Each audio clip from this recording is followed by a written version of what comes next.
Hello and welcome to episode 115 of the HHH Racing Podcast. I'm your host, Howard Kravitz. Thank you very much for joining me on a special show as we cover extensively the fantastic day in Riyadh, Saudi Arabia at King Abdul Aziz Racetrack. It is the Saudi Cup 2022 on Saturday. Please make sure you subscribe right there on the bottom right-hand side of the screen and then smash that notification bell so you know when new content will arise. And also, please press that thumbs up button. That'll tell YouTube this is a great show and it will increase the viewership. Of course, you can follow me on Twitter on the name tag there at HKravitz, and also on the scroll at the bottom of the screen. You can follow me, HKravitzHorse at gmail.com. Again, HKravitzHorse at gmail.com. Next week, just very quickly, preview a fantastic day. Thursday, we're going to have a doubleheader a week from today, Thursday, that'd be February 24th. If you're not familiar with what's going on, that'll be March, my bad, that'll be March 3rd. March 3rd is our next show. If you're not familiar with what's going on, huge stakes days at Gulfstream Park and Santa Anita on Saturday, March 5th. They are dubbing it First Saturday Day. There's 15 stakes. It's crazy. And are we ready for this? I don't even think our guest even knows this. Coming on the show next Thursday at 6 o'clock. Everyone ready? Simon Bray from TVG, the Lord of the Lawn. Simon Bray is going to be here on the show. I'm very excited. He'll be here for the 6 o'clock Eastern show. I'm lining up another guest for the 8 o'clock Eastern Standard Time show a week from today. So again, Simon Bray from TVG, great guy, will be joining us next Thursday to talk about Gulfstream. Then we'll have another guest to talk about Santa Anita on the big stake day, March 5th. Very quickly, before we get into our guests, because we want to jump right on, folks. Let me show you. We got a lot of promos going on. Let me just show you very quick what's happening here. If you just give me 1 minute here, as I'm going to share my screen, and then we'll get to our guest. So, whether you're on the YouTube channel or not, if you go below the video player, you see this is the description here that I'm sort of circling here. If you go to press show more, there's promotions.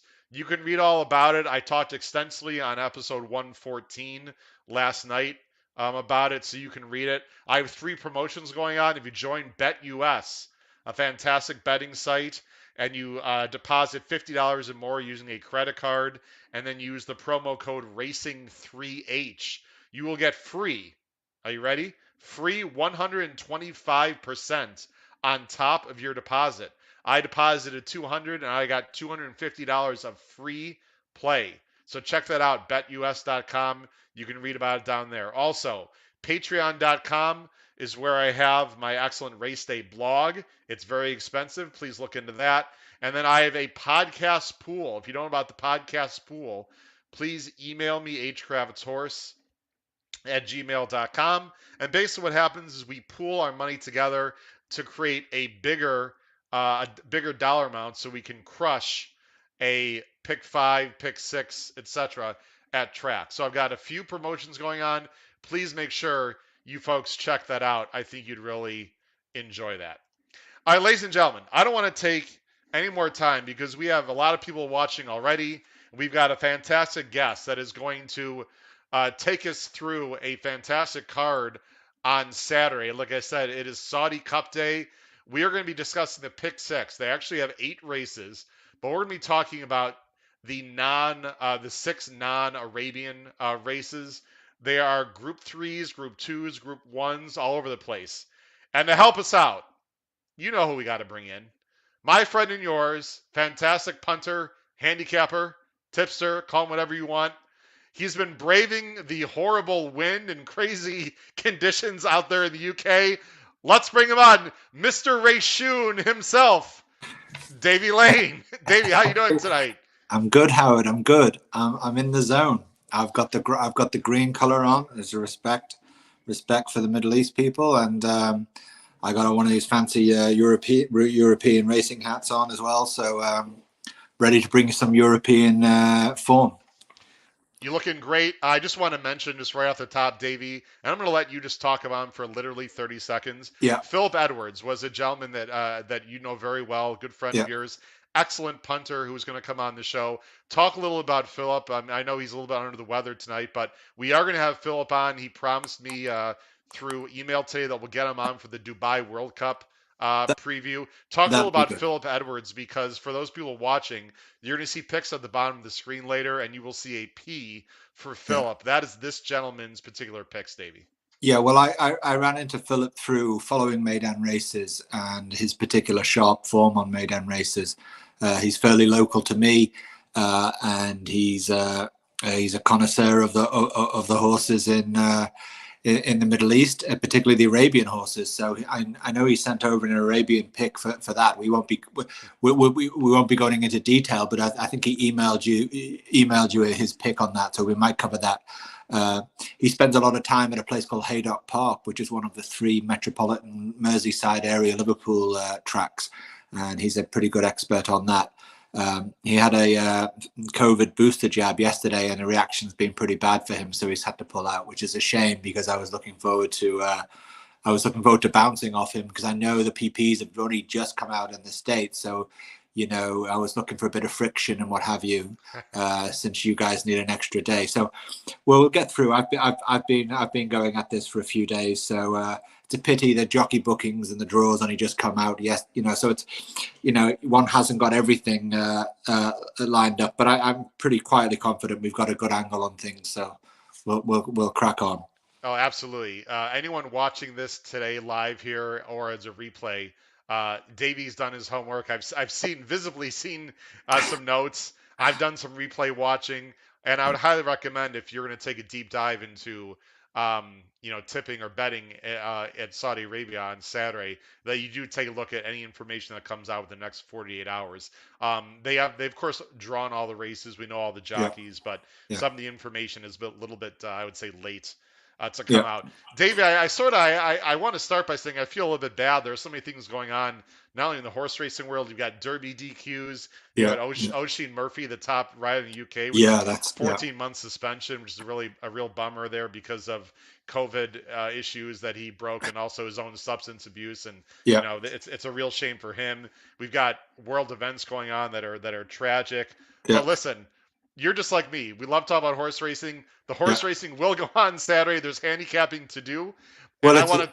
There's it's a a top. slogan, real quick. There's a slogan that we say here in the States for people that like basketball. So Yeah, if people that enjoy basketball probably know this phrase, and it's very simple. It's 2 words: shooters shoot. What does yeah, that mean? That yeah, means people that like to shoot the basketball are going to shoot no matter what. We like to yeah, handicap. It doesn't matter what's going on in the world. yeah. We've got races to handicap, don't we? Yeah, exactly, exactly. And the human species has been fighting wars for a long time, but they've also been running races just the same amount of time. So, and Yeah. these things generally happened around the same time. So this is nothing unusual, really, in some levels. So, If we had more time, I'd love if people don't follow Davey, and Davey, I know a little bit of your background outside of horse racing, and I follow you on Twitter. I know yeah, you and I have talked. You're a scholar. You know a lot about yeah, what's going on in the world.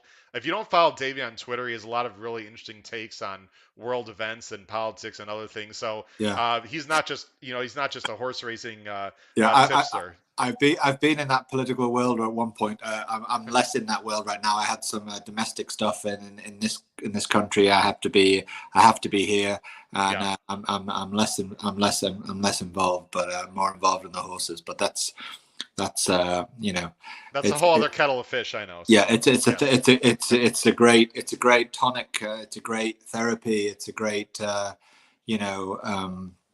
People like to play chess. People like to do crosswords. What does this other thing they do? Wordle or something like this. Wordle. Yes. What we really need to do is to kick the horse racing into the Wordle thing. There you go.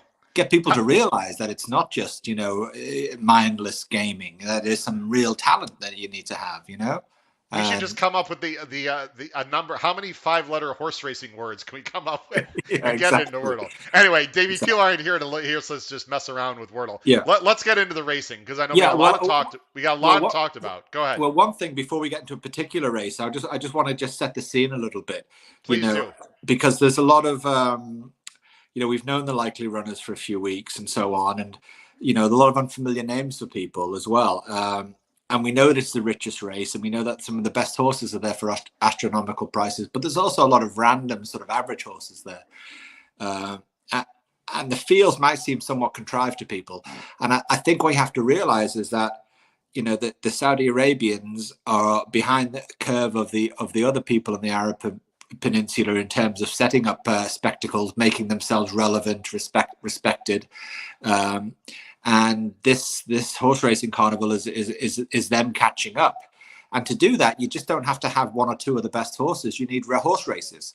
So if you look carefully at the fields, there's about 15 horses that have been purchased to run in Saudi Arabian colors, not the usual Judman colors of Prince Faisal or the colors that we know familiar with Mishrif, but other Saudi colors. And they're placed throughout the fields. There's pretty much 2 or 3 in each race. And they're not bad horses. They're maybe sort of, group 3 or listed class horses from Germany, or a group 1 winner from Argentina. And they've reappeared because they've been purchased in the last 6 months, for various fees. As one of them I'm quite interested in, the first race. So we'll get to that now. And we'll start with the first race. But one of them is an example of that. And we'll talk about that. I think the rest of them we could discard pretty much, but we'll get into the first race now. Okay, so let's talk about the first race. I'm going to go full screen. Now, this, folks, is from Racing Post. Let me put us both back on screen because our viewer is going to see a few things that are a little bit unfamiliar to them. The DRF past performances, the formulator, is not out yet, folks. It's not coming out until tomorrow. That would be Friday, as we're filming here late afternoon here on Thursday, Chicago time. I want to just throw out a shout out to Pete Visco, my friend Pete Visco, who literally about an hour ago sent me some Equibase PPs. I do have those available on the screen, Davey. We might show a different screen other than this at some point. But what you're seeing, this is from Racing Post. It's an excellent site there in Europe. And you'll get a sense of the fields. And then on the right side of the screen, Davey, can you talk a little bit before we get into this race? Because I want, again, viewers to have a full understanding of what they're looking at as I go full screen. Yeah. Tell everyone what they're looking at on the right side of the screen in the blue boxes where you see odds and it says place bet. Where are those odds coming from? Are those the actual odds, would you say, accurately right now as we speak? Well, it looks like if you're using Racing Post, they give you a choice of different bookmakers to use. And from the blue that I can see, because I'm on video here with a phone, it's either Coral or William Hill. I'll make it a little bit bigger. I'll make it a little bigger there for you. There's Coral, Betfair, so people have a choice to use one of those. One of those bookmakers. Agencies. Right. So if you choose one of the bookmakers, their particular odds come up. And if you choose another one, you can get the other odds. So right now you're looking at a particular bookmaker's odds, and there can be wide variations with that because the traders in the various bookmaking offices, although lately there's a bit of consolidation, for example, Betfair and Paddy Power are now the same thing, and they share some traders and they don't share other traders. It's a movable feast, but you can get value, and that's how the English bookmakers work. Because if a horse you like is 20-1 somewhere and he's 12-1 everywhere else, well, you're going to log on, or you're going to visit the bookmaker of the horse that's 20-1. Then this is how they operate. Of course, these are all. This does give people some idea what these horses are going to be. They're not going to go off at these odds, but at least who are the particular roughies, so to speak, which means long shots, or who would be the horses at the top of the market. You'll have a pretty good idea. Yeah, exactly. It gives you a good idea of it, but you also have to recognize that the British bookies are quite shrewd as well. That their prices are not they're opaque. They're not necessarily a reflection of the money that they've taken. They can sell at a loss. You have a supermarket that will sell you bread at a cheaper price because they're trying to bring you into so you can buy the Smarties and the cookies and the wine and the beer and all the rest of it. So it's the same thing.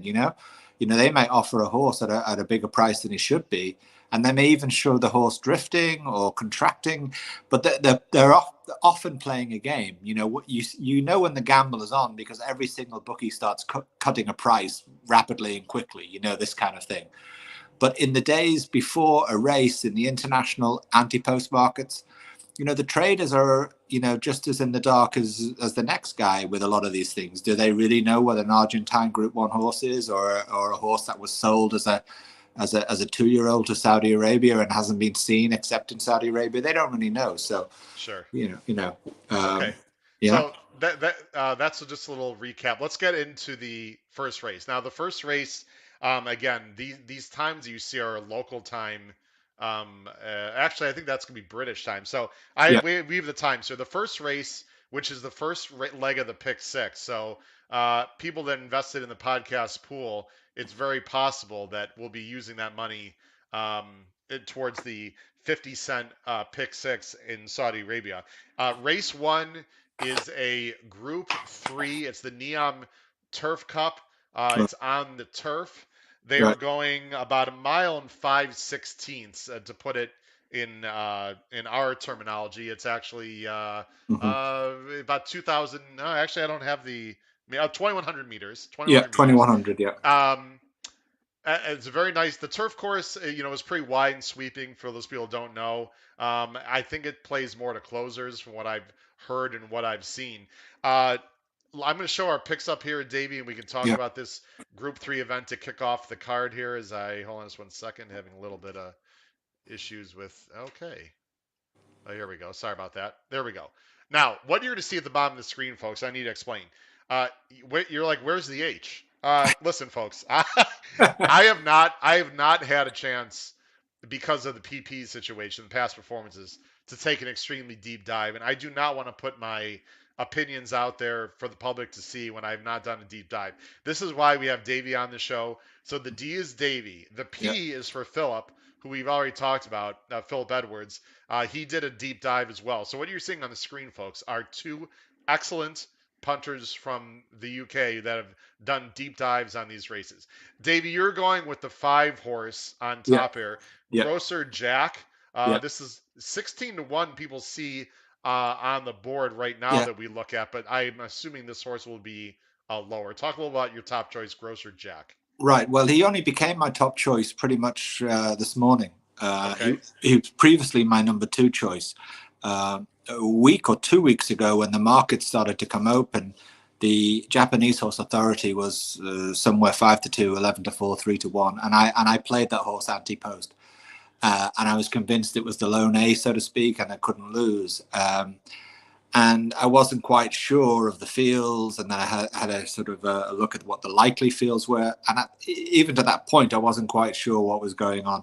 It finally dawned on me that there'd been a purchase of this particular German horse, Grosser Jack, and this is how much he cost. About 2 months ago, he was bought from Germany, from a very prominent and quite wealthy German owner who often doesn't need to sell, but he sold it for 700,000 guineas. So you're talking boku bucks, right? You know, Absolutely. you're not talking a couple of hundred grand just here and there. So when I started the show, I said there's about 15 horses that were bought. You know, this will probably be the most expensive of them. And the one difference that he was bought and he wasn't given to a trainer in Saudi Arabia. He was bought and he was given to a trainer in England, a very, very good trainer who's also known in recent years, particularly for preparing horses to travel around the world and win. And the penny dropped for me when I finally saw the jockey booking that he was going to use Tom Marquand. So as a jockey he sent to Australia, who's one of the top 3 up and coming young British jockeys. So all of a sudden I said to myself, that's big money. This guy's a proven record of getting horses ready for big international races. Um, he's a good price. And when I look at his collateral form with the winner of the Arc de Triomphe, Takata Tasso, Yes. and other prominent German Group 1 horses, he's been a buck or two short behind those horses. Yeah. And I look at it that William Haggis will give him the extra length in the training department, and Tom Marquand will give him the extra length in the riding department because he's a very, very good jockey. So that all adds up to, and with drawn in 3, which is perfect. Yes. They'll just gallop around, and that puts him in prime position to take on his only real rival in my book, or the favourite, who's drawn in 2 with Christophe Lemaire authority. So Yeah. I flipped this morning from having Okay. authority first to Grosser Jack, because And you've got to find a number, you've got to find a price, haven't you? Yeah, 20 to 1 morning line. Davey, here in the States, we're used to horses are not running as often as they used to, of course, from 15, 20 years ago. Yeah, But in Europe, it's pretty commonplace for horses to, come back off of 5, 6 month layoffs and fire. This yeah, horse has not been off, has not raced since October. Any yeah. concerns at all as an American bettor about this kind of layoff going this far distance? No, no, because I've read the trainer's reports and of him settling very smoothly in England from the transit from Germany, and it was bought and placed, with a this is what we're buying him for. We're giving Yeah. him to you, and we want you to take him to Saudi Arabia and win. There you go. This is Uh, it. You know. Grocer Jack, go to the store and buy some food. If you know a guy at your local Yeah, grocer yeah, whose name is yeah, Jack, tell him to put some money on Grocer Jack. yeah, 20 to 1, by the way, in the yeah, in the morning line here, according to our Equibase figures yeah, here in the states. And by the way, David, let me just go full. Put us yeah, back on screen real quick. yeah. I didn't get an answer to this, and I apologize for not knowing this. I'm Yeah. assuming the pools are commingled on Saturday, and if they are, can you explain to the betting public what that means if they are commingled pools? Okay, I'm not sure if they are or not, but they might well be. They're starting to do this more and more. That means that, um, well, let's just go back a very short history. But Winston Churchill set up what's known as the Tote in England X amount of years ago, when gambling used to be illegal and done in the sort of back rooms of pubs and all the rest of it. Now, the Tote was set up where you could play your trifectas and what the English call the tricasts and all these kind of exotic bets. Um, but because the British private bookies, high street bookies, became super strong, the Tote really was a sort of an anemic, cousin of the whole lot. And what some venture capitalists and other bookies are trying to do is bring together pool betting, exotic betting, and the only way to do that is have liquid markets. And the only way to get the liquid markets is to commingle. And commingle means that when you get together with other racing jurisdictions where people are betting like there's no tomorrow, and that's like Hong Kong, where everyone and their mother is betting like it's no tomorrow on everything all the time. So that's what it's for. And you really have to change how people do things. It's possible. You think about a lot of things you do in the world and what you were doing 20 years ago. A lot of things are very different, and so you can Yeah. imagine in 20 years' time, the pool betting in England might become a thing. I've often said this to people that, after some experience in Australia and in France, in Australia, you go to the restaurant and you can place a bet in the restaurant, and the restaurant is connected to the betting office. It's connected, whereas the English betting office is a very dingy, dirty place on the high street where you go in and you kind of look around before you go in to see if anyone's looking. You go in, the OTB, right? As the Right. Americans call it, right? Whereas that, in France as well, the PMUs are in cafes. Now they're not necessarily all luxurious cafes, but you can go in there and get a croissant and a coffee, and then you can place your bet to the woman who's serving the coffee, and it's all connected. Yeah. Well, so why That can't sounds the nice. yeah, why can't the British do that? Why can't they have these terminals in their Sure. supermarkets, in their coffee shops, and all the rest of it, in their bars? So they need to get their thinking together, So, All and right. if commingling and pool betting kicks off, then people might say, "Listen, I'll play a pick six while I'm in the supermarket, for £1 instead of the lottery, the gaming." So Sure. it's about changing people's perception of the difference between gaming and gambling. This is the big problem that the English have to do right now. We have a note from I'll get carried. Thanks for joining the show. As Yeah, far as I know, and again, folks, I just came off of work here. The PPs that you see on the screen are from Equibase. So I believe Equibase does have the PPs available. Obviously, DRF will have their PPs available tomorrow. If you're watching here in the States live or replay, again, Friday, the DRF will have the PPs out. I have a feeling it might come out tonight, though. I would yeah, check tonight. Anyway, let's move on. The horse that's going to be the favorite, and by the way, this is Philip's top choice. yeah. 2 to 1 morning line. I think is going to go off its odds on. You're probably going to Mm. get less than twos in Europe. Again, when I say twos and threes, folks, for those United States, you subtract one. So if a horse goes off at threes, in the UK, we Mm. use that phrase. That'd be 2 to 1 by Yeah. our parlance. It, Authority is a very nice horse. I actually have a replay to show. As I mm, bring up the replay here, Davey, why don't you talk about the big favorite, most likely in yeah. race 1 on Saturday, Authority. Okay. Yeah. Well, Authority's big form is a 2 length second to Contrail in the Japan Cup. Is that the race you're about to This show? is I'm bringing up right now without sound. You can. This is the stretch run right here, folks, and you see the Okay. blue. So the blue cap here as I'm pointing. That is Authority. This will be about 30 seconds. I'll just run it through Yeah. without sound, Davey, and you can talk over it, sir. Okay. Yeah. Well, I mean, it was no secret Contrail was going to win the race. Arguably the best horse, middle distance horse the Japanese have had in a few years, and they seem to have one every couple of years. So, um, if you look closely, I think Chris, yeah, we see, yeah, Contrail comes, there he is, yeah, gets up that golden highway up the middle there, and but if you look at the distance between the second horse and the rest of the pack, it's fairly sizable. So Contrail was the only one who really sort of, you know, made a race of it there, Yeah. and that's the best turf form in the whole card, with the exception of Sealaway, and Sealaway is running in the Saudi Cup. So, but But you you know, believe he is beatable though. I think he's beatable because we've got the right trainer, we've got the right jockey, we've got a horse that was roughly at that level. He's running against top Group 1 horses. That listen, the German horses won the Arc. Yeah. He was running against those horses. He was close to them. Collateral form is pretty good. And listen, they wouldn't have. The sheikh in Saudi Arabia doesn't get out of bed one morning and say, "Listen, where do I drop like 700,000 guineas tomorrow?" you, they have a lot of money, and sometimes it can be frivolous.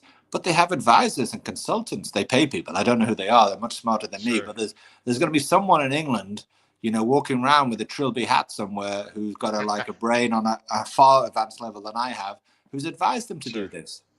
You know, Yeah, and listen, they don't. They're pointing these horses towards yeah, specific races. Obviously, yeah, Davey, yeah, we're gonna go ahead and move on. I just want to briefly mention there is an American in this race, Channel Cat. I don't yeah, like him at all. He's gone yeah, completely off form. He does yeah, show early speed. I'm guessing he's gonna be sent for Joel Rosario, who yeah. the U.S.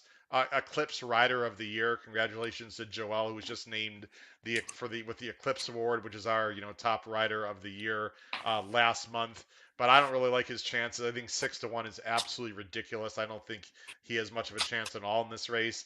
The Yeah. other two horses that Davey and Philip like, and again, Dave, I'm going to go ahead and move along. But Pile Driver is a very likable horse. He's very good. He's won Mm. throughout Europe. So Pile Driver is going to take a lot of money and can absolutely win for Martin Dwyer in the saddle. And then also the number 12, I think it's Abara. I don't know if that's pronounced correctly. Yeah, I'm going to yeah. butcher some names. I apologize Well, to all the people let's overseas here who are going to watch the let's show, let's but let's briefly talk about the two French horses in that. let's go ahead. Ibarra is a decent horse, but all her wins are soft and heavy. It's a Yes. Rocket Gibraltar on the dam side. So and it's not going to get soft and heavy in No. Saudi Arabia on Saturday. And the other thing to remember is that it's an Aga Khan horse, and there's politics there too, because the Aga Khan is a leader of a certain sect of the Shia nation. So this is not necessarily a big beef between them in horse racing circles, but they like to say, listen, I've got my horse here, you have to respect me, these are my colors, they're running in your country, etc., etc. So Sure. this was the fittest horse of his brigade. She raced in Hong Kong last December, Yeah. and Beat did beat there you did go. beat a buyer did beat excuse me, it was just short of Pile Driver who Yeah, beat Abira. right, exactly. So thereabouts, but I don't think with the firm going that Sure. it's got a chance. And the other French horse was great graded place form in France, but also always over very soft or heavy. Um, Okay. yeah, So, and you're saying the German horse that you like might yeah, actually appreciate the ground in Saudi Arabia as well, correct? yeah. I believe so. Yeah, Okay. Very interesting race to start. I'm going to go ahead. I'm going to be flipping a little bit back and forth, folks. So like I said, I apologize for that. Let's go on to the second race. Race 2. as I'm going to bring us back on screen here.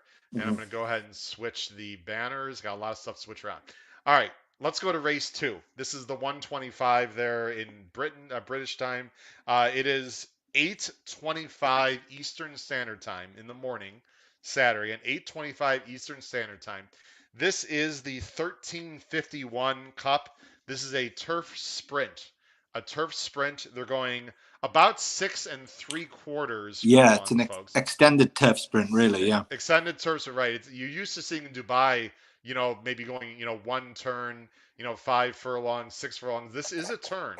So there is a turn. I would say for those American viewers watching the show, I would say this is, I guess, closest to maybe the 6 at Belmont or maybe the 6.5 off the new chute at Santa Anita. So it is a one turn, 6 3/4. Go ahead, Davey. One thing to note, though, the gate starts at the base. Basically, I think what's the American terminology? The clubhouse at the end of the clubhouse turn, right as the backstretch starts, is where the gate starts. Okay. So So it's a very long run into the turn, is what you're saying, correct? yeah, and so Okay.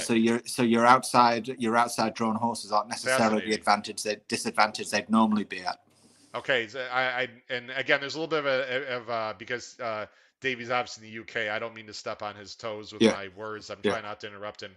In case you didn't catch that again, Davey's at the end said the outside draws are not nearly as bad as they normally would be for this type of race. Davey, you see the picks on the screen. Before we go with your picks, you can see our good friend Phil Edwards is going 7-9-14. He's going with Naval Crown yeah, on top, who's a horse for a pretty darn good trainer who's had one hell of a year last year, Charlie yeah, Appleby with William Buick, who looks to be one of the favorites. So Davey is actually not going with a favorite here in this race. And yeah, also, Philip has the 9 Rohan, which I think is a very interesting horse for yeah, Ryan Moore. yeah, And then he has the 14 Songline. And I do have a replay, FYI, yeah. Davey, on Songline that will Right. show. But you are going with the number 11, Yeah. who looks to be a bit of a long shot for Joseph O'Brien and Christophe Soulion. It Mm. is Thunder Moon. Right. Well, I've again I flip flopped a little bit. I was playing Songline, for the last 2 weeks, and then I got myself thinking about the favorite's going to be the Appleby horse, and therefore I have to the Appleby horse can't lose. Um, and I look back, it had good form with Master of the Seas, a horse you were wanting to play last year. Yes. Um, but I ultimately I think its win against Master of the Seas was when it was second up in Maidan last year. Master of the Seas was only first up and needed the race. So I think too much stock is put into that particular line of form. And I think some of the other horses, particularly the ones I've looked at, for example, Thunder Moon was a Group 1 winner in Ireland in their big Group 1 race, the National, as a 2-year-old. Mm-hmm. He didn't win last year, but what he did do is have a very, very good second place finish in France, in the Prix Jean Prat, I believe. That'd Uh, be at Deauville. It looked like it was soft that day, going 7. yeah, yeah. Lost What? to Laws of Indices, I believe. Is that how you Yeah, pronounce it? laws of indices. Now, Yes. you know, uh, I mean that's a 7 furlong race, and so this is the right distance for him. It's been tried at different distances. I think they wanted to make him they wanted to try a mile with him and so on and so forth. But I think the 7 furlongs is the right distance. What attracted me even more was there are no Aidan O'Brien battalions, so the son is doing a few things. He's flying the flag for the Irish, and this is the horse that was expected to be the great horse as a 3-year-old, and it didn't pan out. And there's something about the booking of Christophe Soumion. Soumion would have been known to have been there if he's contracted to the Aga Khan. He had to go there, and there's plenty of Irish jockeys who could have been called up for this. I think it's noticeable that O'Brien chooses, the French champion jockey, Belgian rider, but he's the French champion jockey to go and do this, perennial French champion jockey. So there's something about the jockey booking that triggered me, and I think reading comments from Joseph O'Brien, they're very subdued, and I like that. And he's also talking about the horse getting optimal condition. So, it ran second in that race in Deauville, very soft conditions. This is the conditions it needs. It's got a decent draw, given that the wide draw isn't a problem in this. What's he drawn actually? He's He's drawn drawn in. 5, barrier Yeah, so 5. actually he's drawn 5. He's drawn perfectly. Yeah. So yeah. So Do you this know? is Do you know this style? I see there's numbers at the top. I'm not overly familiar with Brisnet. yeah, There's early and late pace figures. It's always tricky to tell unless I yeah, watch replays. yeah. Where do you think Thunder Moon will be in the early stages of this race, if you had to guess? I think he'll be held up and he'll come rattling. Okay. And you Yeah, think there should be enough speed, you would think, to set up yeah, his close. So yeah. Davey is going with a bit of a long shot here. The horse, another very interesting horse here, the 14 Song Line, 6-1 morning line. This is Christophe Lemaire. Someone asked on the show, I believe it was Dean, said, is he as good as he reads about it? Christophe Lemaire is excellent. Yeah. I mean, you're And talking one of the this world's horse, top 10 jockeys. Songline has been he's been running in Japan, and the Japanese sprinters are very good in general. Would you say? Yeah. Not quite I'm as not good. sure about that, but I think Okay. that the Japanese milers are definitely very good, and the middle distance horses. So The we're gonna sprinters, watch Songline. We're gonna watch Songline here, Davey. I'm gonna go full screen. Actually, we are full screen. Sorry. yeah, the Songline sprinters, is gonna be the yeah, 10 horse, I believe. Right here, I believe, if I'm correct with the yeah, arrow. yeah, This was the mile. This was at a mile race, so he's mm, cutting back in distance. But you think that the cutback will suit this horse as I go and let yeah, the. Sorry about that. As we let it roll through. Oh, hold on a second. Should just pop up right into that spot. I apologize. There we go. Songline. Actually, Songline's right here, I believe, yeah. Davey. It's a filly, yeah. Yeah. So She. now, Sorry. yeah. So what you have to bear in mind is the horse who finished third in this race.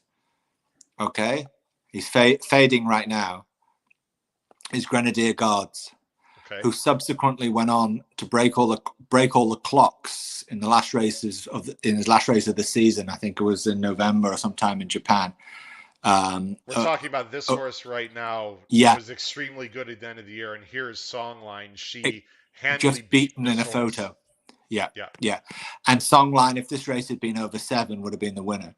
So so this is the logic. This is why I was betting Songline at Okay. 7-1 2 weeks Got ago. it.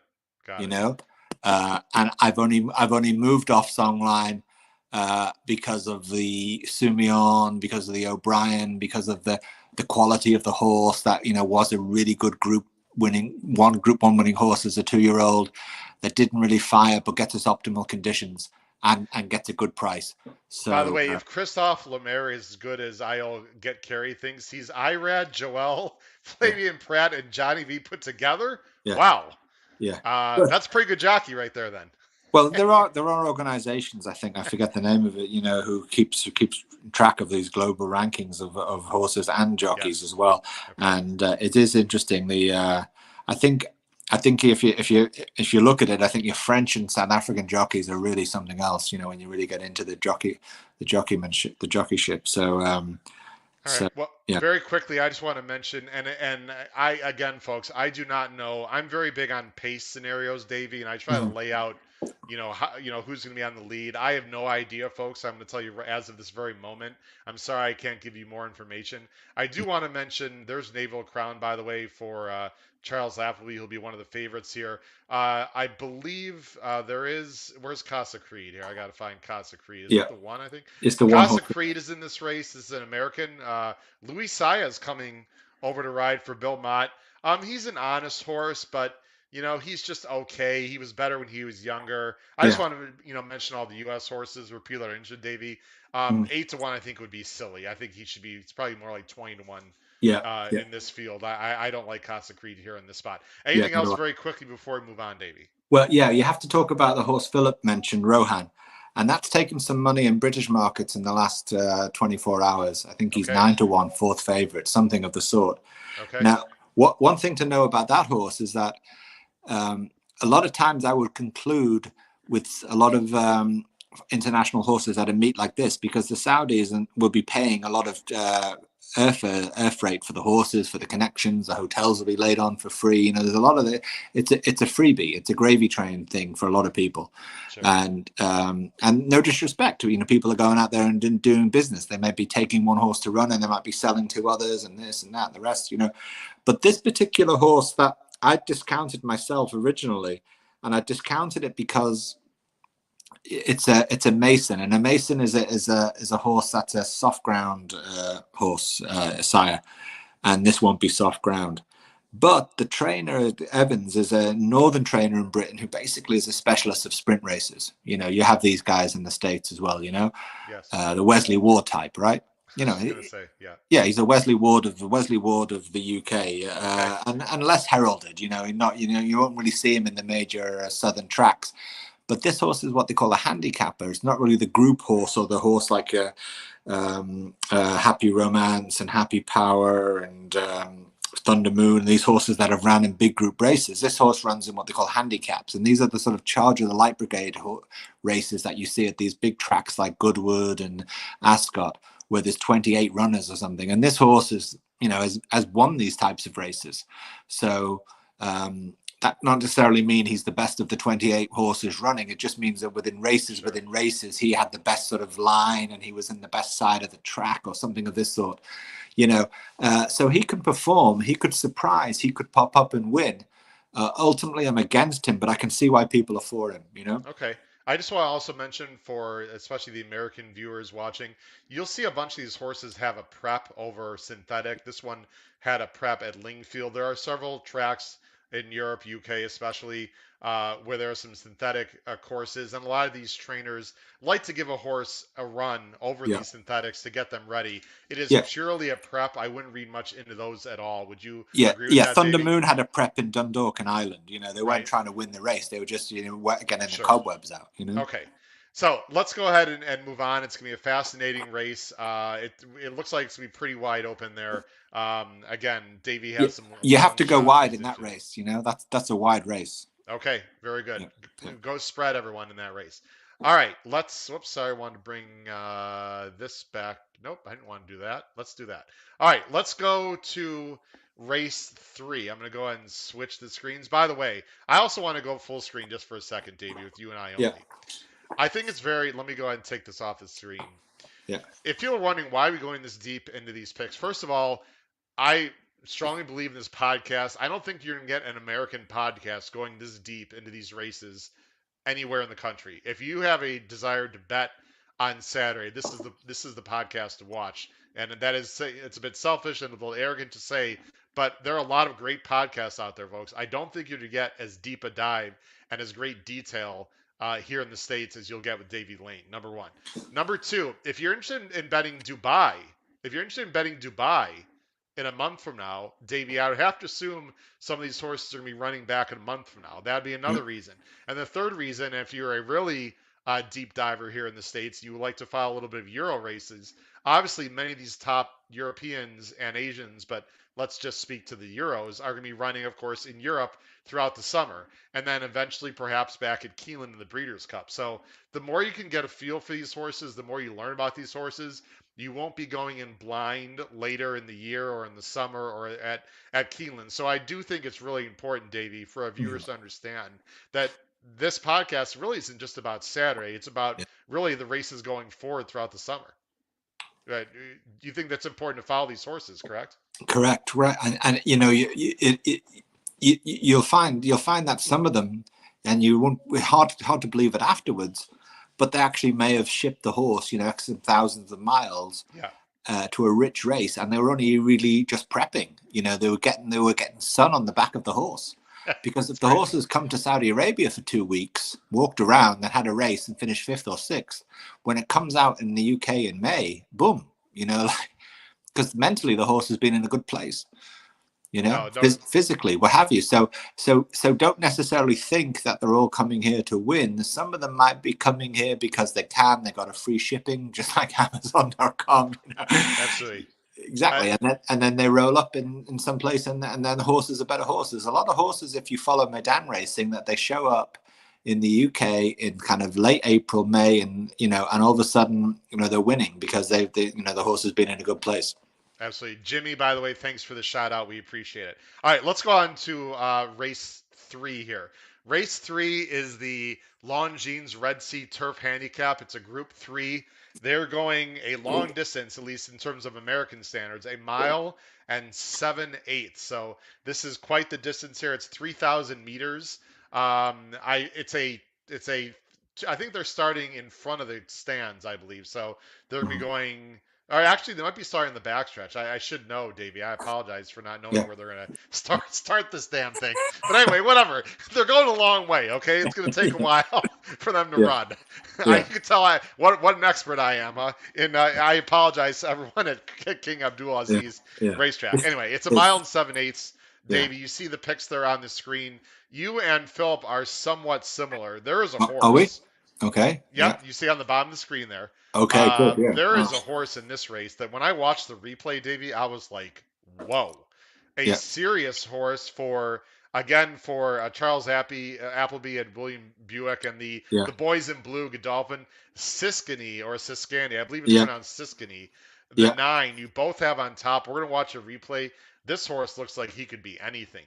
Yeah. Yeah. Let's watch this. Yep. Hold Let me go ahead and hold bring it on up. tight. Hold on. This we're gonna. Yep. And I'm gonna go ahead. I'll go ahead and start, and then we'll fast forward. As I start, just talk a little bit about this horse we're gonna watch, Davey. Yeah. Well, this horse, when in this particular race you're going to watch, wasn't the favorite horse. He's right Uh, here, by the way, in the white cap, folks. We're not gonna watch the whole race. He'll be on the inside the whole way, and then he'll explode late. right. Okay, go ahead, Davey. So at some level, he got a good trip in this. You'll see James Doyle there on the number 5 on the inside. He got a good trip in this race. Well drawn and so on. But it's what he did at the end of the race. You have to pay attention to. We'll just let it run from here. Yeah, and this is a listed race, so this isn't necessarily like top class race, but this is a progression, a gradation. This horse is going somewhere, and you have to look what else it's running against, and I think it's coming up again. It's peaking at the right time, and we're getting to the point where it's here we go. Watch now. Okay, yeah, watch now. I mean the horse. Here we go. It had the red, and now it does veer out into the center. But I think Yeah. that was also Doyle just looking to basically put the other horses to bed. Because a good jockey, if he gets enough in front of another horse, will make sure he's kind of like sort of blocking the sort of stride pattern and what have you a little bit. So he finishes in the middle of but it's just emphatic. And he I mean, wasn't that's a stopping. serious turn of foot. That Yeah, closing sectional, Davey, had to be yeah, very fast. yeah, yeah, And I guess coming out in the middle of the track, as an American bettor, that would concern me a little bit. It's a pretty yeah, wide sweeping yeah, turns there at yeah. King Abdulaziz. I'm guessing that's not something we should really worry about. Yeah, I think Doyle moved him off the rail because because I think he wanted to make sure he was going to win the race, and Okay. he basically wanted to put the others in the shadow. An important thing to realize this when I was umming and ahhing about whether I was going to pick the horse or not is that uh, uh, Buick, who is the senior of the two Godolphin riders, is taking the ride. Yep. So this is, they'll often, Buick, if the Buick is on the horse, it's the better horse in theory. But, Doyle is a very, very good rider, and he will often get, the other Godolphin, and he will win. But I think with what the 4 horses that Appleby's taken, I think this is the horse that I paid more attention to because of the jockey switch. Buick jumping on. It's the favourite. I'm backing the favourite. No apologies for that. I think he was 3-1 or 5-2, but that's the horse that I think is on the upside and on the upswing. I actually did have a German horse that I actually was planning to play before it, but it was in the likely fields, but it didn't make it. A Camelot called Nurium, but there you go. That's life. Is Um, this a horse, Davey, for people that are going to be playing? yeah. I pick four. What is that called? A quaddy, I believe. Is that what you folks call No, it? that's an Australian thing. My A bad. Sorry. quadrella. Yeah, yeah, yeah, yeah. Anyway, for people that are playing a pick four, Yeah. is this a horse you think people can lean on, Davey, so to speak? That is would you say, quote, likely winner, or are there a lot of possibilities in this race, in your opinion?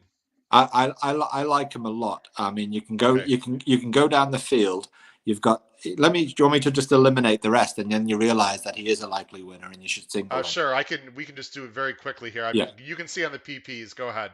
Yeah, you've got Sonny Boy Liston. You know, it was a top weight for the Melbourne Cup. It's a very, very big horse. It needs it. I think it needs a run to get up. It's also carrying top weight. Remember, this is a handicap, so there's a gradation of weights in this race. You've got to pay attention to that. 137 pounds. I believe that's Right, pounds, right? right. Yeah. Okay. Then you have Princess Zoe, which is a sort of small time Irish trainer looked into a former jumps horse. You know that horse won a Group One in France in a bog. It's not going to do well here. It's the connections are going for a jolly. The trainer's trying to make place money, I think.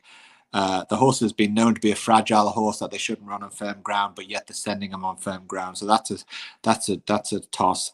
Davey, Scazzi, I know what you mean, but you're throwing out some terminology some American bettors don't know. Please explain very quickly a jolly. You just threw that name out there as if you're talking to a huge crowd of UK punters here. yeah. A jolly means if you it means you're going to an event, as this case a race event, where all the meal and all the pork pies and all the bloody brandy and wine and all the rest of it is laid on for free on the table, and you play in your bets and you get a chauffeur to the hotel and this and that and the rest, Of course. and because you're an owner of a horse, you get to shake hands with the sheikh and this guy and the other There guy, you go. and it's a jolly. That's what Right. they call a jolly. Okay. All right, the three. I don't know if you, you know, Davey, I don't mean. I know you've done a ton of homework, but I Yeah. want to move on a You little want to bit. move on? Yeah, yeah. Yeah, I apologize, but let's just go real quickly to your second choice, then we'll go ahead to the next race. Right. You have Stay Foolish, who, this is a horse that's been running in Japan, Yeah, 20 to 1 yeah. in the American morning line with Equibase for there's that guy again, Christophe Lemaire. Right. And the trainer Yahagi, Mr. Yahagi, who you'll know from Loves Only You, was interviewed yesterday Yes. and asked about the horse. Yeah. And he said, you know, who's your best chance? You know, they were all trying to ask. They were all sort of loading the question and hoping he would say Marsh Lorraine. Of course, he didn't say Marsh Lorraine. He said Stay Foolish. foolish. Stay foolish. Yeah. So Yeah. he's done that. You know, this is a stay, and he said why, and he said because he stays. This distance will suit him. Okay. He went to Hong Kong for their race, their vase, what's called the Hong Kong vase. It's a mile Yes. four, and he didn't pan out. And this is longer, and this suits the horse better. So it's a guaranteed. It's in the top three regardless. I almost had it Wow. on top, Okay. but Siskani is an up and coming force, That so I that's wanted that. interesting because Stay Foolish has really not been this distance, and also Yeah, just again me the knucklehead, American handicapper yeah, here. I don't like the 2 for 29, Davey. He's only won two races yeah, in 29 yeah, lifetime, so he might be a bit of what we call a nibbler here in the states. Someone who might yeah, be the second or third place, but yeah, possibly a very interesting. I see only lost to Loves Only You last February by a length, so that shows me something. yeah. And then very quickly, you both have Nayoff Road in Right. third. You have a few seconds on him, and then we'll move on. Yeah, yeah. I played this horse and won on this horse, you know, a couple of years ago, and I did that because I loaded up the entries for the German Derby, which you know a lot of English punters wouldn't do. And I'm like, well, what's that? What's that horse? What's that English trainer sending that horse over to that place for? He ultimately didn't run in the race, but the point is they were pointing him there. So when he ran in a subsequent weaker race at a great price, I was all over him because I knew that they had plans for the horse or he was at a certain standard. He's since been hit and miss, and sometimes he's hit big and sometimes he's not. Um, but they're aiming at this race because they won it last year with Subjectivist, which was a great horse that just got injured, and that's just the way racing is.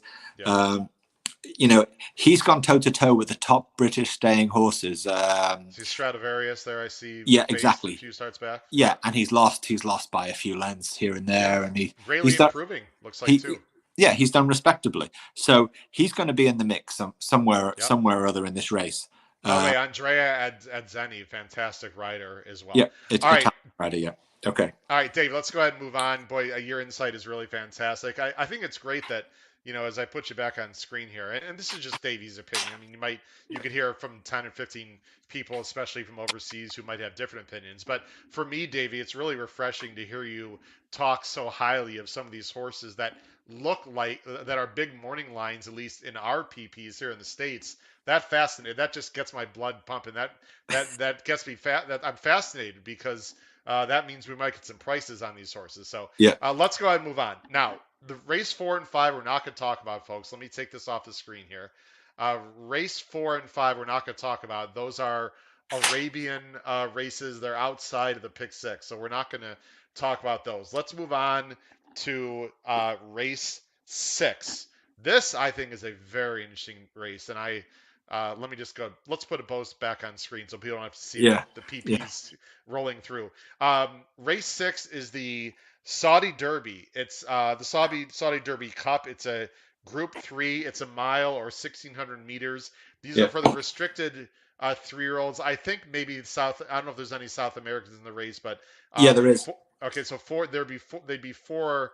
I think if they're four in South America, then they're actually three in other places in the world. It's confusing, but anyway, if there are the South Americans are probably 4 years old, Yeah, but yeah, really yeah. they're They're four about the years old. same Yeah, age. they're 6 months older. Yeah, Davey, you are going, and again, behind the scenes here, I'm just switching the PPs here so we can see. All right, let's bring up our picks here. There are the picks, and I'm assuming, Davey, you sound as if you didn't see Philip's pick, so I assume you'll find this interesting. Uh, Davey is going with the number 2, Perfect Love, and I'm going to go ahead and bring up the. Sorry here. There we go. The number 2, Perfect Love. yep, This horse has been running in Uruguay. yeah. Hello. All right, Davey, you got Uruguay. to sell us. You got to sell us on the South American. Here we go. Okay, okay. For me, this horse was, was a trifecta play, superfecta play, if you will. Okay. A difficult race because I wasn't sure any of the horses in here were very good at all. Okay. So I had a lot of trouble with the race. I didn't like the Baffert horse, although one has to make him an A at some level, or Oh, I'll Um, talk about him in a minute. I got strong you, opinions on him. you're right. Well, I'm looking forward to hearing them. All And right. I'd really settled on the Japanese horse as my top pick, which is Skei Sekefu. And the reason has been that he has a Kentucky Derby entry. He's accepted to go to the UAE next month, so they're Okay. plotting things. He's maintained his rider. I think Christian de Muro, an Italian rider who's based in Japan, has come over particularly for this race. So I was hot on this horse, and I was also hot on a horse that was supplemented for the race, Sovereign Prince, an Appleby horse. But they were drawn very, very wide. I think they're drawn like 12 and 13 or something. I've got the draw. Sovereign Prince is the 13. It's Yeah, out of the 13, and yes, Seikafu, I yeah, believe, is the 12. 12. That's Right. correct. So, I went with, I looked at it and I said, these horses just might get stuck, and they might not, and so who wins it? Because everything else is no good as far as I could see. There was some random English turf horses being thrown in. There's 3 Saudi Arabians I know nothing about. There's one Said Ben Sarour horse, Island Falcon, that also has a Kentucky Derby entry, but his form is sort of so-so, it's not impressive. So I was kind of lost on this. Okay. And I had a sentimental thing, well, the Uruguayan. And I thought to myself, no, I'm not being sentimental. I'm looking at the form here and what's going on. And I watched the race in Uruguay, and this was a hard as nails Group 1 race for 2-year-olds. And this horse, it went 1.4 miles, and this horse went around all the way wide, like in the 6th path. And ran fast, was held up in like 5th place or something, but had to go on a wide sweeping turn, and still finished a good solid 4th, and really could have been right there with a better trip. Now I'm saying to myself, what's going on here with this trainer? Now this particular trainer is a Brazilian who's based in Uruguay, came to Meydan last year, and with first up horses he won. I think a couple of the horses he has that won in Meydan in Dubai last year are running on Friday's card. So watch Friday's cards for the Uruguayan horses. Now, so for me, this horse this particular trainer has ran horses who have been 4-year-olds against 3-year-olds and had more weight. This horse will carry out. Have you got the notes? How much more? I think 131. He's 131, Davey, compared to, it looks like, a lot of 121 for about 10 right, more pounds. Yeah. right. And I would be against that, but I saw his horses last year in the same situation run away from the local Meydan horses, and I said to myself, okay, he's done this before. He's brought horses first up strong horses that may be older that can actually carry the weight. Listen, if the horse is a big horse, it can carry the weight. It's not like you know. Okay, So interesting. I came to the conclusion. Here's where I'm going to get the price. Here's where I'm going to S get the price. Sovereign Prince, we're not going to watch the replay. I want to keep this moving. I did watch his last two runs. The last run I thought was extremely impressive, but this has been on turf. Now he's by Dubawi. However, I'm going to zoom in a little bit. On the dam side, there's a horse that a lot of people in the States are going to be very familiar. I don't know if you can see at the top of the screen there. He is by Dubawi out of a Bernardini mare. So Right. perhaps this horse can get dirt. I will say in general, I'm very dubious of horses, Davey, that have never run on dirt. Now, Yeah. people are going to say, what about Mishriff last year? Mishriff ran on dirt once. He Yeah. ran on dirt before last year's Saudi Cup victory. So Right. if this horse can get, taped to the dirt, I think he's live. But I just want to say off the top, I'm always a bit dubious of that. Call me a skeptic or whatever, but Yeah. I don't know. Now let's talk about. We got to talk about one horse here before we move on. Let me. I'm going to put us on screen here with Yeah. Pinehurst. Actually, let me take us off screen and then. So everyone sees the PPs. I've got a replay I want to show real quick, Davey, of Yeah. Pinehurst, if you don't mind here. Yeah. Please. Pinehurst, I got it right here, ready to go. This is Pinehurst's last effort against a horse called Forbidden Kingdom. He was 5-2. Pinehurst is right here, Davey. Right. Had every chance to win. By Right. the way, these are all three Bafferts right here, believe it or not, and they all lost. I know a Right. lot of people were happy about that. Anyway, here's Pinehurst. I got to tell you, even though this horse ran very well for Richard Mandela, Yeah. Pinehurst to me does not look like a horse that he wants distance. I've seen Yeah. this horse run a bunch of times. I know that was a very quick replay, Davey, Yeah. but Yeah. I'm just going to say I don't know the speed situation in this race. I don't Yeah. know. Let me go back to the PPs here. Yeah. I don't know how much other speed is in this race.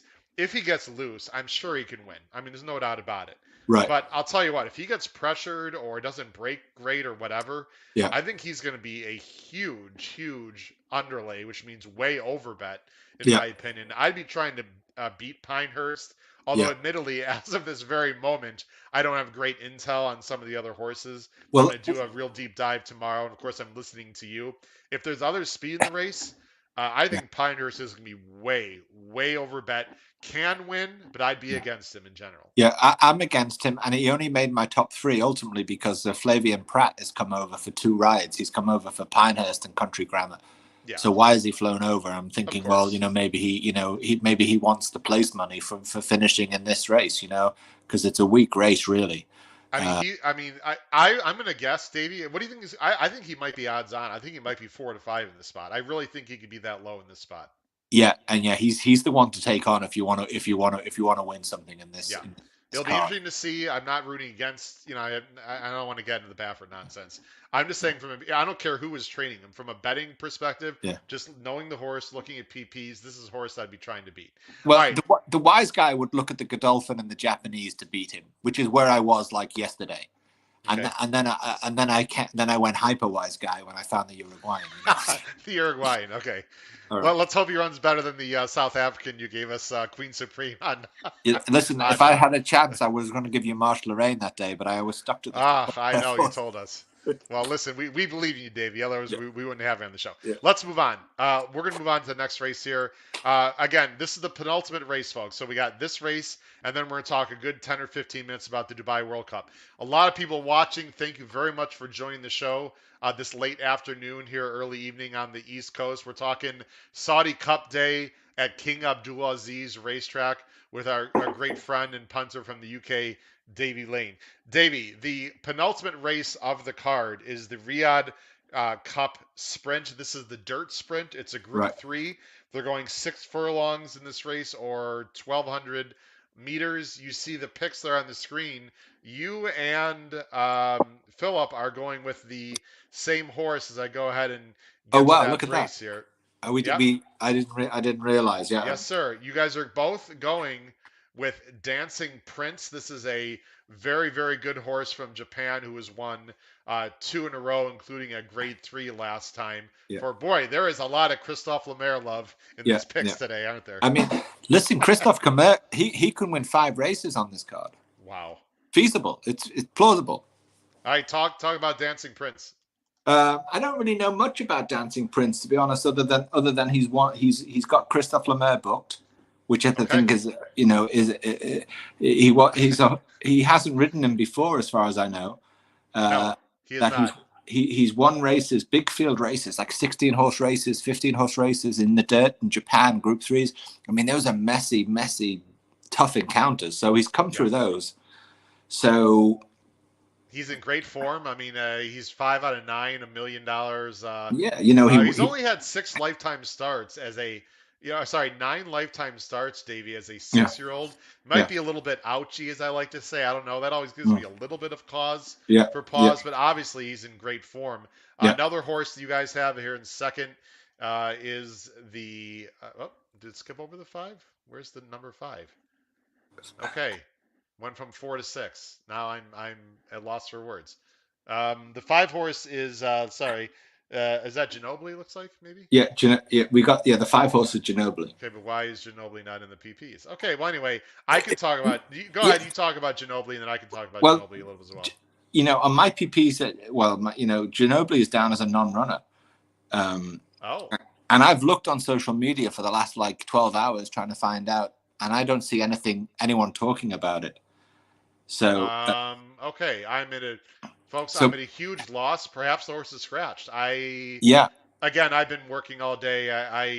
All right. yeah. I'm going to assume Ginobili is scratched. That would sort of shock me, but I don't see him anywhere, folks. If anyone knows about Ginobili in the comments, if you could comment and I let mean, us know, but I don't see him anywhere, so that'd be news to both of I us I saw as of him right now. arrive. I saw him arriving in Saudi Arabia looking fine.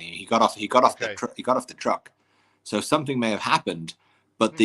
Well, let's hope the horse is okay. there's Ginobili's a very fast horse. I liked him. yeah, Let me just put us on the screen a little bit. If Ginobili's running, very fast horse, was in the Breeders' Cup Mile and made a nice little run against Life is Good, yeah, but flattened out. I think finished second that day, or maybe no, actually, I'm not sure he finished second. But then they sent him to New York, ran in the Cigar Mile, did not run very well.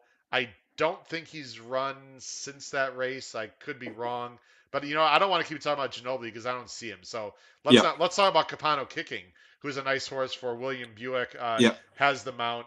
Also another horse from Japan. Well, he won this race last year Yeah. at a price. I think. I mean, I think he was like Yes. double A digits. massive close. I think I'm trying to remember. Was that Matera Sky that had the big Yeah, lead yeah, and he ran him yeah. down?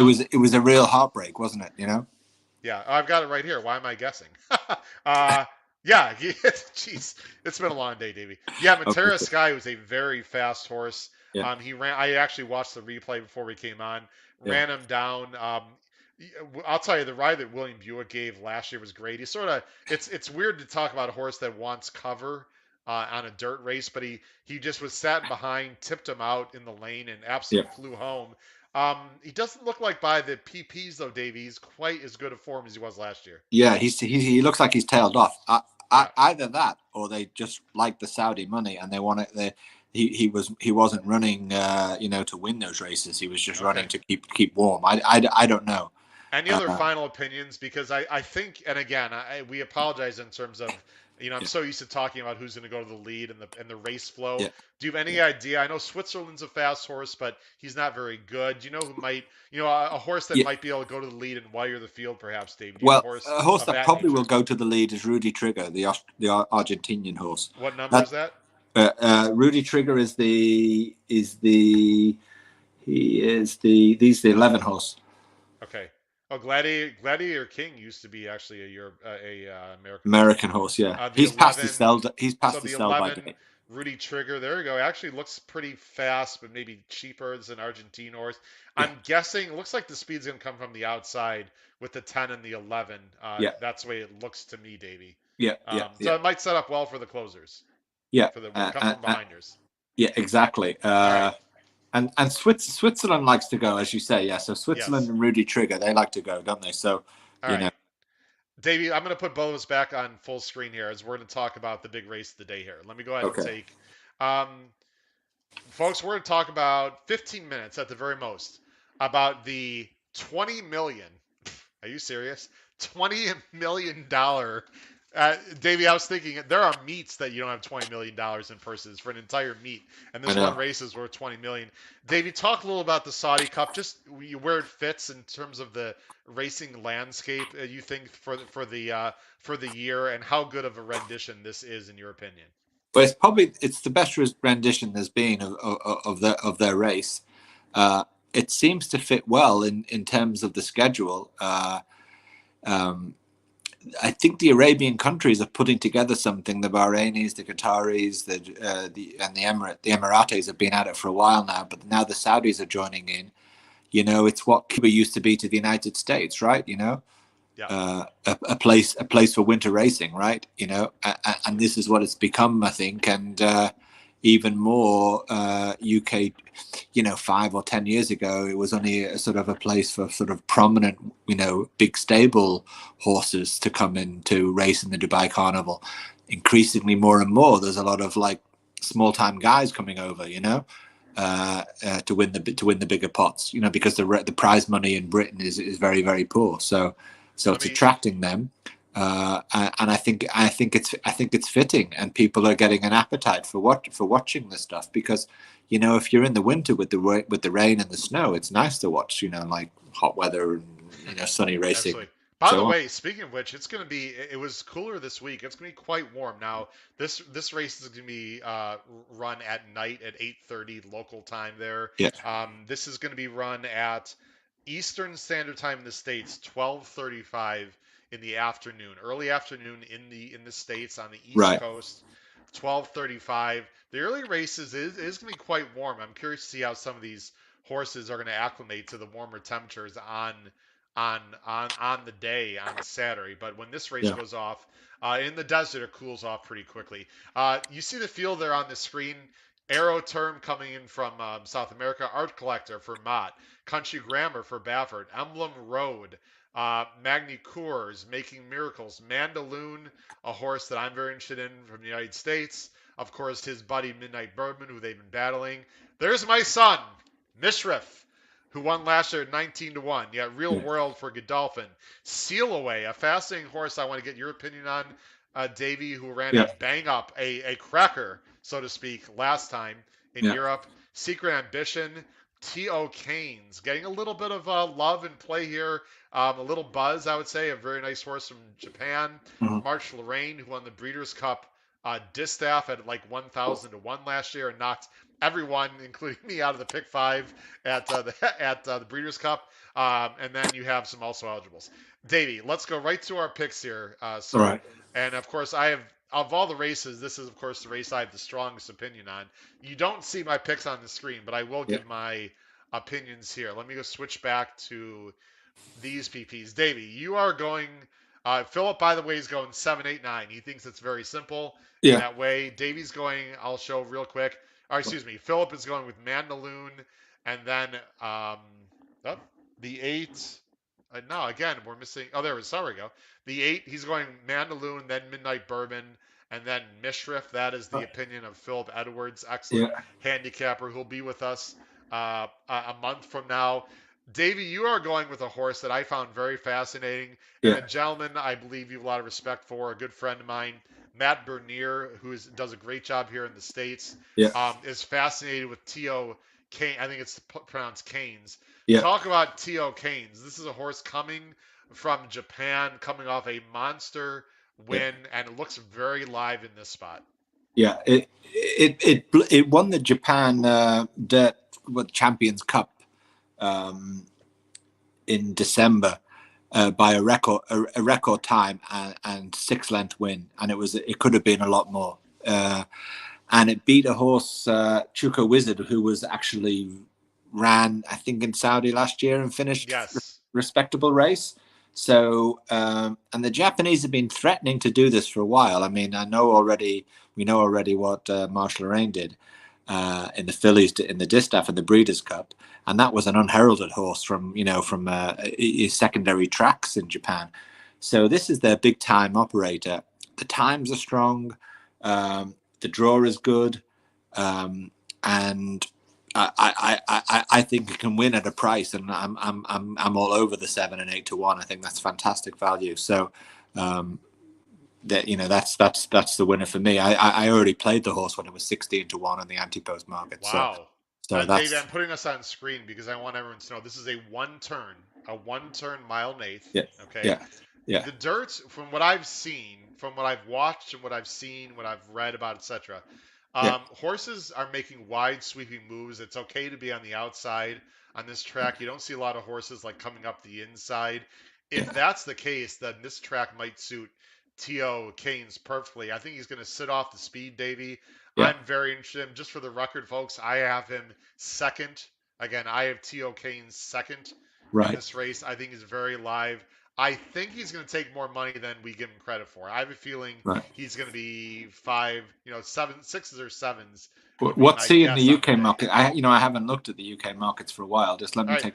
let me Well, take a as look. Davey, I'm gonna give you a chance to look that up, and as Yeah, Davey looks that up, let's go to Davey's second choice. This is Philip's first choice, and this is my first choice. yeah, I'll go ahead and talk a little bit, Davey. I'm a big fan of Mandaloon. I like yeah, Mandaloon a lot. As we look at his PPs, I'm actually going to show the replay a little bit of the last race when he raced against Midnight Bourbon. Mandaloon, as I go ahead and bring up the replay here, you see Mandaloon, folks. Mandaloon, this is the last race. Mandaloon here is the 2. Midnight Bourbon, who's also in this race, is the 3. I talked about this race quite a bit. We previewed this race. I liked Mandaloon quite a bit in this race. Mandaloon was a very nice 3-year-old last year, but was just couldn't quite finish the job. I really think Mandaloon has grown up. Brad Cox, who's the trainer of Mandaloon, has said the same thing. And I really like how he did it here against. We're going to watch this. He got a very good trip, but Midnight Bourbon, Davey, just walked on the lead, really. It was a yeah, relatively slow pace. And I really like how Mandaloon, you see him right here, coming over the top, a very nice, wide, sustained run. yeah, This came out to be a very fast time. The closing sectional here was excellent. He's very professional. Giroux is going left-handed. This horse is straight as a string and really goes by Midnight Bourbon to me. I don't know about easily, but relatively easily. As you can yeah, see, he wins there by about a half a length. But yeah, I really like the way he did it, Davey. I think this is an up and comer. Let me go ahead and bring back the PPs. I yeah, think he's going to set a very nice trip off the speed. I don't yeah. think he has to be too far back. I just think he makes a lot of sense in this race. Although I will say I wouldn't take him anything lower than probably fours, which would be Right. 3-1 by our betting line. Yeah. If he's 7-2, 4-1, I will most likely be putting a win bet on Mandaloon for Right. Juddmonte, the now 2021 Kentucky Derby Kentucky winner. Derby winner. Your impressions on Mandaloon, Davey? Well, I mean, he's the hometown horse, really. I mean, a lot of people will say he's the American horse, but he's a Saudi Arabian-owned horse, and in the same way as Arrogate and what have you, this is going to be Saudi flags everywhere. It's the horse they're like plotting to win. Mishrif won it yesterday for last year for other Saudi connections. I agree with everything you say. He's probably the likely winner. I'm betting T.O. Keynes because the value is double or triple, or was triple, is now double, and they're roughly comparable. And it's a horse race, and I think that's what you have to do. Is you bet the value in that way. I'm against Mishrif. Yeah, let's talk about Mishrif. 19 to Yeah, 1 last year, had a monster. I mean, last year's Saudi Cup, Davey, was the tip of the iceberg for this yeah, horse because what a year he had. Tailed off a little bit in Ascot on very, very soft ground. Lost to a horse we need to talk about also, Seal Away. Mishrif has the far outside post. There is a long run in the first turn, but I'm not sure I like that. He's yeah. coming off a layoff. I don't know. There's as much as I love Mishrif, I think I'm gonna try to beat him on Saturday. Yeah, I think that's a good idea to beat him. Although the draw was interesting. I mean, a lot of my fellow punters were predicting before the draw was made. He's going to get the 14 hole, and he did. Are So you trying to say something, Davey? What are you saying? I'm just saying, they left one of the ping pong balls on the radiator. Like. Okay, here we go. Here comes the conspiracy. I did hear a little bit of rumblings about that. I mean, I don't know. Yeah. I'm not gonna Yeah, whatever. it's not, but this is how things are, I mean, this is, Yeah. when you It, make when you make your plays, you have to understand, you have to accept, like, these kind of things may happen, this is part of it's almost the mystique of the game as well, sure. um, By the so way, a little tidbit on Mishriff. I don't know if you know this, Davey. I'm going to yeah, put us on screen. yeah, If Mishriff wins this race, he'll be yeah, the richest racehorse in the history yeah, of thoroughbred yeah, racing. He would pay. You know who he'd pass, right? Do you know who he's going to pass if he wins this race? yeah, he's going to pass An American horse, the Big A. Arrogate. There you go. Yeah, Arrogate had almost 20 million. Mishriff yeah, would go yeah, over that if he wins. Can we talk a little bit? Because this horse I do not know what to do with. I need some help here. yeah, Seal Away's it has a little bit of Mishriff kind of vibe from yeah, last year. This is a newly turned 4-year-old right, who's progressive. I like that a lot. Has got big upside. The question is twofold. Number one, uh, can Seal Away handle the dirt? And number two, was his run in the Champions Stakes last year at Ascot, was that just the reason because of the soft ground, or is this really a horse that is rounding into form? I'm fascinated to hear what you have to say about the right. number 11 Seal Away, Davey. Well, Seal Away, I think, was advantaged by the soft ground. And nevertheless, it's a strong horse, turf horse. But there's an 80-pound gorilla, 800-pound gorilla sitting in the room right now, which are you aware of in terms of Sealaway's previous trainer? I heard a little bit about it. Fill us in. Yeah, yeah. Well, at some point in mid to late December, the gendarmes paid a visit to Mr. Rossi's training facility in Marseille, I'll put you on and screen. Go ahead. yeah, paid a visit to the gendarmes paid a visit to this training facility on a drug and doping tip off. So yeah, so this particular trainer who I like the French racing, this, that, and the rest, Chantilly and Deauville, but and good prominent trainers in the southwest, but you rarely hear of a trainer in Marseille. It's almost like a turfway kind of place, like it's good for the winter and so on. And all of a sudden, there was this guy Rossi pulling out these great horses, say Steal Away and Scazino, and like Scaletti or whatever. There was all these things going on, and yeah, it seems that maybe the juice was the factor. I don't Wow. know. It's all has to be proved, but I'm against it for that reason. Okay. Um, All right. yeah. It'll be interesting. So My official picks in this race, everyone, are 7, 8. Actually, I have exactly the same as Philip. 7, 8, 9. I'm going Mandaloon, T.O. Keynes, Mishriff. I just have too much respect for Mishriff, and he's extremely classy. I don't know. I have a feeling that he might not be his day on Saturday. I could be wrong. Anyone else you want to mention in this race, Philip, before we wrap up the show here? yeah, yeah. I think what maybe American punters are interested in the superfecta. There's a horse that I know Philip was talking about as an underhorse, and that's Emblem Road. And maybe he can tip in on Twitter later and explain why he thought that was a chance for third or fourth. Okay. So I don't see it myself, but he liked that. I would pretty much rule out everything else. Secret Ambition, it's Marsh Sure. Lorraine, Seal Away, Real World. I I watched Real World training a few hours ago, or trotting. I didn't like his action on the dirt at all. okay. Okay. So I'll rule him out. He's a So turf that horse. He's run very nicely. Can we talk about Country Grammar just for a minute? Country Grammar, yeah, for Flavian Pratt. This is Bob Baffert. All I can tell you about this horse is he's a bit underrated. Number one, right, I think he's pretty good. I think yeah, the distance suits.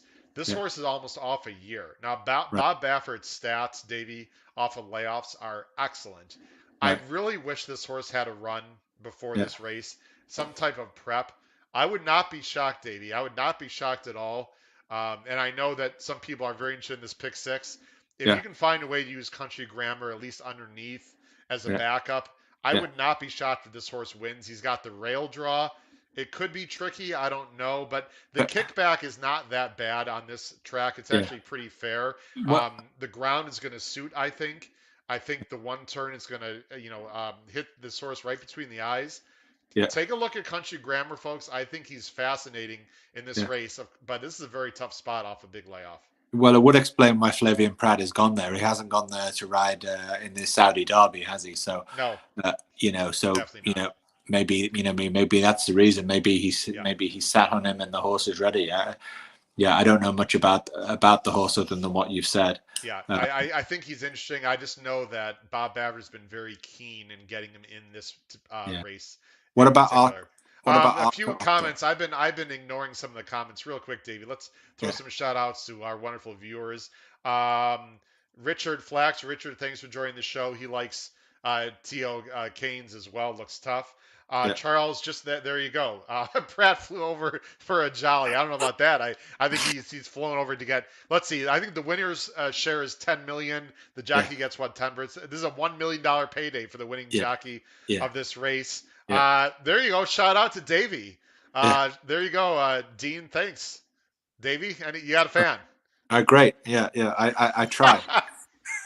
He tries. He'll send Yeah, you some tea and crumpets or something. I don't know. yeah, Anyway, yeah, Davey, before we wrap up the show, I just want to again thank you so much for yeah, joining us today. It's going to be a yeah, fascinating day. We're yeah, not going to show our pick six tickets, folks, because frankly, we haven't finished them yet. I'm not going to yeah, lie to you, folks. We've yeah, been doing a lot of deep diving to get you ready for this show. Just yeah. any final thoughts in general? Do you think Christophe Lemaire could have a huge day? Is there a trainer you think might have a big day? Um, and then give Yeah. us one final roughie or horse that you've mentioned on the show of all the picks we've talked about, one that you really like could blow up the top board and make everyone's day. Okay. I think it's as I said before, it's feasible that Lemaire wins 5 races. Feasible. Okay. Uh, A trainer but you think that's gonna have a big day off the top of your head? off the top of my head, a trainer to have a big day. Oh God, I think they're all gonna share a piece of it, a piece of this, a piece of that. Yeah, I don't Okay. see a big day. I'll go back to the Saudi Derby on the Uruguayan horse as the the 16-1, 20-1 bomb potentially. There you The go. older horse, bigger horse, gets a good draw. The two favoured horses that I would actually prefer, they're drawn wide. He holds on. That's potentially The, that's the only big bomb I would see. I would say the other horses I said earlier in the podcast, the Thunder Moons and what, I think they will shorten in time. They won't be 16-1. They'll be more like okay.